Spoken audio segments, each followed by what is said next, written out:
Assalamualaikum warahmatullahi wabarakatuh. Kami dari kelompok 3 akan memaparkan materi tentang profesi, profesional, dan profesionalisme. Kelompok 3 terdiri dari 3 anggota. Yang pertama ada Wahyu Setiawan Jodi, yang kedua ada Putri Fatmawati, dan yang ketiga adalah saya sendiri, Erlina Nursit Anggreni. Baiklah, langsung kita mulai untuk memaparkan materinya. Yang pertama adalah tentang profesional. Profesional adalah seorang ahli yang dalam bidangnya atau orang yang memiliki kualitas kerja tinggi dalam pekerjaannya. Menurut Orib dan Utomo, seseorang dapat dikatakan bersikap sebagai profesional apabila dalam melaksanakan pekerjaannya memiliki kriteria standar teknis atau etika dalam suatu profesi. Menurut definisi lain, profesional adalah bekerja secara maksimal dengan komitmen dan memiliki niat kesungguhan yang ikhlas. Istilah profesional ini berlaku bagi semua aparat. Sanusi et al. Menjelaskan mengenai istilah yang berkaitan dengan profesional yang mana menunjukkan kita pada dua hal di antaranya. Yang pertama, seorang yang menyandang suatu profesi, jabatan atau pekerjaan, misalnya dia orang yang profesional. Dan yang kedua ada profesional juga mempengaruhi akan penampilan seorang pegawai dalam melakukan suatu pekerjaan yang sesuai dengan profesinya. Selanjutnya ada kompetensi profesional. Komponen-komponen yang sangat diperlukan dalam menjalankan kompetensi profesional diantaranya adalah yang pertama, kompetensi individu yang terdiri dari inisiatif, dipercaya, motivasi, dan kreatif. Kompetensi individu adalah suatu kompetensi yang berada dalam diri seorang yang profesional ketika melaksanakan pekerjaannya untuk mencapai hasil kerja yang optimal. Yang kedua ada kompetensi sosial yang terdiri dari berkomunikasi, kerja kelompok, dan kerjasama. Kompetensi sosial adalah kompetensi perihal hubungan sosial, baik itu kepada rekan kerja maupun pengguna, yang mana menghasilkan suatu hubungan yang harmonis dalam melakukan pekerjaan. Yang ketiga adalah kompetensi metodik, yang terdiri dari mengumpulkan dan menganalisa dalam suatu informasi, serta mengevaluasi informasi dan bekerja secara sistematis. Kompetensi metodik merupakan suatu cara kerja yang sistematik serta umum. Kompetensi metodik ini berhubungan langsung dengan suatu sistem cara kerja yang sangat sistematis dan analisis yang akan digunakan dalam melakukan suatu pekerjaan. Yang keempat, kompetensi spesialis yang terdiri dari keterampilan dan ilmu pengetahuan, menggunakan peralatan kerja dengan sempurna, mengorganisasikan dan menangani suatu masalah. Selanjutnya adalah karakteristik profesional. Ahmad Sanusi dalam argumentasinya mengemukakan beberapa ciri utama yang harus dimiliki oleh suatu profesi. Di antaranya, yang A adalah fungsi sosial. Profesi adalah suatu pekerjaan yang mempunyai fungsi sosial yang terbilang krusial. Yang B, keterampilan atau keahlian. Untuk mewujudkan hal ini dituntut sebuah keterampilan atau keahlian tertentu. Yang C, perolehan keterampilan yang bukan hanya dilakukan oleh seorang pekerja secara rutin, tetapi bersifat pemecahan masalah atau penanganan situasi kritis yang dapat menuntut pemecahan problematika dengan menggunakan suatu teori keilmuan dan metode ilmiah. Yang D adalah batang tubuh suatu ilmu, profesi yang didasarkan pada suatu kompetensi ilmu yang jelas dan bukan hanya suatu yang bersifat common sense. Yang E, masa pendidikan, upaya untuk mempelajari serta menguasai ilmu dengan keterampilan atau keahlian yang membutuhkan masa dan jangka waktu latihan yang lama dan bisa juga sampai bertahun-tahun. Hal ini biasanya dilakukan pada jenjang perguruan tinggi. Yang F, aplikasi nilai sikap profesional. Proses menempuh ilmu pendidikan ini adalah sarana untuk melakukan sosialisasi nilai dan sikap profesional untuk kalangan para mahasiswa atau siswa. Yang G, kode etik. Dalam memberikan pelayanan terbaik kepada pengguna atau pelanggan, seorang profesional harus memegang dan menggenggam pada kode etik yang dalam implementasinya diawasi dan dikontrol oleh organisasi profesi. Apapun pelanggaran yang dilakukan terhadap nilai kode etik akan dikenakan sanksi. Yang H adalah kebebasan untuk memberikan judgement. Anggota suatu profesi juga mempunyai suatu nilai kebebasan untuk menetapkan keputusan problem solving sendiri ketika menghadapi atau memecahkan suatu hal dalam lingkungan kerjanya. Yang I, tanggung jawab profesional serta otonomi. Komitmen pada suatu pekerjaan merupakan bentuk melayani pelanggan dan masyarakat dengan sikap yang sebaik-baiknya. Tanggung jawab profesional ini harus diabdikan kepada mereka. Maka dari itu, praktek profesional merupakan otonom dari campur tangan pihak luar. Yang J, pengakuan dan imbalan. Sebagai bentuk imbalan dari pendidikan dan latihan yang lama, serta komitmennya dan seluruh jasa yang diberikan kepada pelanggan, maka dari itu seorang profesional mempunyai pandangan yang cukup tinggi di mata masyarakat. Selanjutnya adalah asas profesional. Prinsip etika tersebut dirumuskan dari kelompok profesi itu sendiri, khususnya dalam fungsi sebagai pedoman atau penuntun. Dalam berperilaku, asas profesionalisme yaitu asas yang mengutamakan keahlian dan dilandaskan pada kode etik serta ketentuan perundang-undangan. Asas ini didukung oleh asas keadilan, asas manfaat, dan asas etika. Asas etika berpegang teguh kepada prinsip-prinsip yang dianggap fundamental. Etika ditunjukkan pada manusia bagaimana sebagai individu yang memberi petunjuk kepada manusia sebagai mestinya, kepada seorang yang harus bertindak baik dalam lingkungan pekerjaan dan lingkungan profesionalnya. Prinsip etika pada umumnya berlaku juga bagi kaum profesional. Prinsip-prinsip etika dirumuskan oleh kelompok profesi itu sendiri, khususnya dalam fungsi sebagai pedoman atau penuntun dalam berperilaku. Oleh karena itu, kaum profesional dalam menjalankan tugasnya didukung oleh asas etika. Assalamualaikum warahmatullahi wabarakatuh. Perkenalkan, nama saya Wahyu Setiawan Jodi, NIM 062. Di sini saya akan melanjutkan penjelasan materi yang telah dipaparkan oleh teman saya sebelumnya. Profesi. Profesi adalah pekerjaan yang dilakukan sebagai kegiatan pokok untuk menghasilkan nafkah hidup. Kita pada dasarnya mengerti apa itu profesi, namun kita tidak mengerti hakikat, asas, serta definisi profesi itu sendiri, sehingga banyak orang yang menyalahartikan profesi itu seperti apa. Nah, di sini sudah tertera bahwasanya profesi adalah pekerjaan yang dilakukan sebagai kegiatan pokok untuk menghasilkan nafkah hidup. Profesi di sini ditekankan dalam Islam itu sebagai profesi yang halal, sehingga apabila profesi tersebut ternyata didasari oleh sesuatu yang haram, maka profesi tersebut tidak bisa disebut dengan profesi. Oke, kemudian selanjutnya, profesi memiliki ciri-ciri dan karakteristik yang mana hal tersebut bisa membedakan antara profesionalisme, profesi, dan profesional.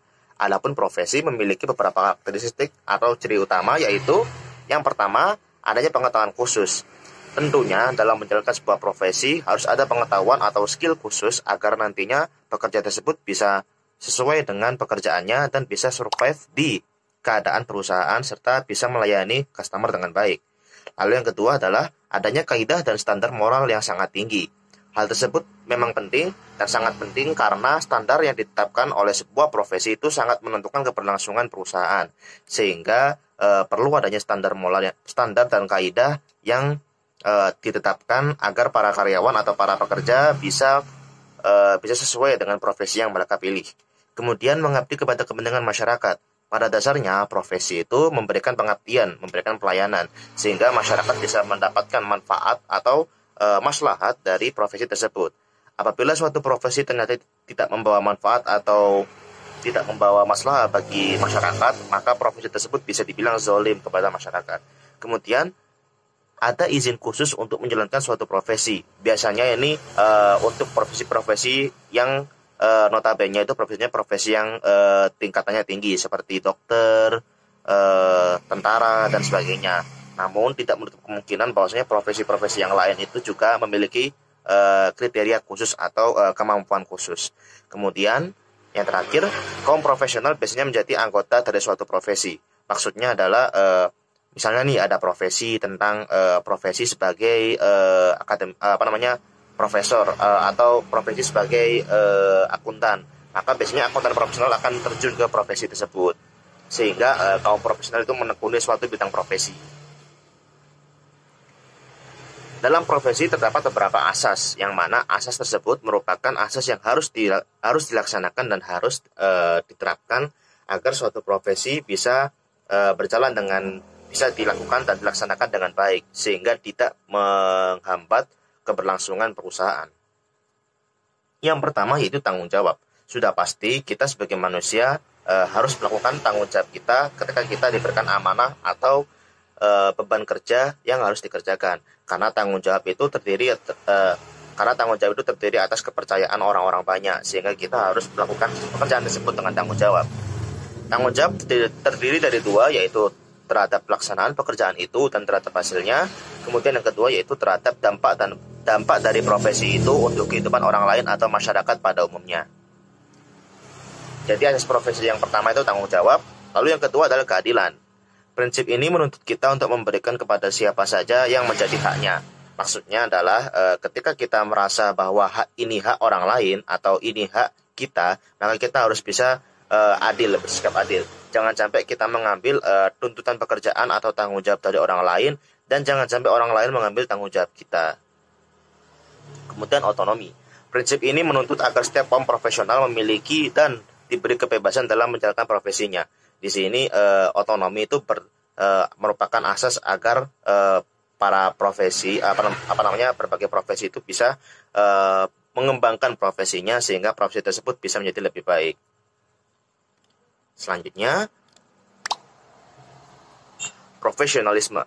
Profesionalisme adalah mutu, kualitas, dan tindak tanduk yang merupakan ciri suatu profesi atau ciri orang yang profesional. Jadi profesionalisme itu biasanya keterkaitan dengan profesionalisme kerja yang mana harus diterapkan oleh setiap pekerja dalam menjalankan suatu amanah pekerjaan yang diberikan oleh perusahaan. Sehingga profesionalisme ini harus ada. Apapun profesinya, apapun pekerjaannya, sikap profesionalisme kerja itu harus ada karena itu merupakan tanggung jawab kita sebagai seorang pekerja yang baik. Karena itu menunjukkan mutu dan kualitas kita dalam sebuah perusahaan. Baik, mungkin itu aja yang dapat saya sampaikan. Kurang lebihnya mohon maaf. Karakteristik profesionalisme. Ada beberapa karakteristik dalam profesionalisme. Yang pertama, profesionalisme itu menghendaki sifat mengejar kesempurnaan hasil, yang mana kita dituntut untuk selalu mencari peningkatan mutu. Nah, dampak positifnya ini kita akan mengupgrade kemampuan kita untuk lebih maju dan lebih baik lagi. Kedua, profesionalisme itu memerlukan kesungguhan dan ketelitian kerja yang mana hanya diperoleh melalui pengalaman dan kebiasaan. Seperti yang kita ketahui bahwasanya guru besar dalam diri kita sendiri itu adalah pengalaman. Kemudian, profesionalisme itu menuntut ketekunan dan ketabahan. Maksudnya itu sifat yang tidak mudah puas atau putus asa untuk meraih hasil yang maksimal. Selanjutnya, profesionalisme itu memerlukan integritas yang tinggi yang tidak tergoyahkan oleh keadaan terpaksa atau godaan iman seperti harta dan kenikmatan hidup. Ketika kita diembankan oleh sebuah amanah, tentunya kita harus mengedepankan sifat jujur dan disiplin juga. Kemudian, profesionalisme itu memerlukan adanya kebulatan pikiran dan perbuatan yang nantinya akan terjaga yang namanya efektivitas kerja yang tinggi. Selanjutnya, asas profesionalisme. Ada 3 asas pokok dalam profesionalisme itu. Yang pertama, terdapat suatu pengetahuan dasar yang dapat dipelajari secara seksama dan terdapatnya sikap pada seseorang yang menguasai suatu teknik yang dapat memberikan pelayanan kepada masyarakat atau yang dikenal dengan equality dan equity.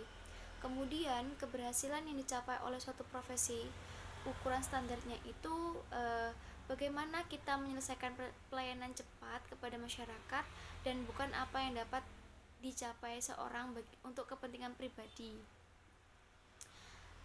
Selanjutnya, dikembangkan suatu sistem pengawasan atau usaha dan kegiatan praktis para profesional dalam mengamalkan pengetahuan dan hasil pendidikannya dengan melalui didirikannya himpunan-himpunan atau asosiasi dan diciptakannya berbagai kode etik. Selanjutnya kita akan membahas mengenai profesionalisme kerja secara umum. Nah, profesionalisme kerja secara umum ini diartikan sebagai kepiawaian atau keahlian dalam melaksanakan tugas dengan mutu yang tinggi, waktu yang tepat, cermat, dan sesuai dengan prosedur. Indikator profesionalisme kerja secara umum itu terdiri dari 4. Yang pertama, dedikasi. Dedikasi ini adalah pengalaman pendidikan yang kita laksanakan untuk mengemban ilmu pengetahuan yang mana akan kita aplikasikan dalam kehidupan nyata atau dunia kerja. Kemudian kewajiban sosial. Kewajiban sosial ini merupakan kewajiban kita sebagai warga negara untuk berkontribusi memajukan perekonomian negara kita sendiri dengan cara entah itu kita terjun dalam dunia industri atau lain sebagainya untuk memajukan perekonomian negara kita. Kemudian permintaan atau tuntutan kewajiban, autonomy demand, dan keyakinan terhadap peraturan profesi. Tentunya kita harus mengedepankan yang namanya kode etik profesi, jangan sampai kita melanggar kode etik profesi. Pembahasan berikutnya yaitu mengenai profesionalisme kerja secara Islam.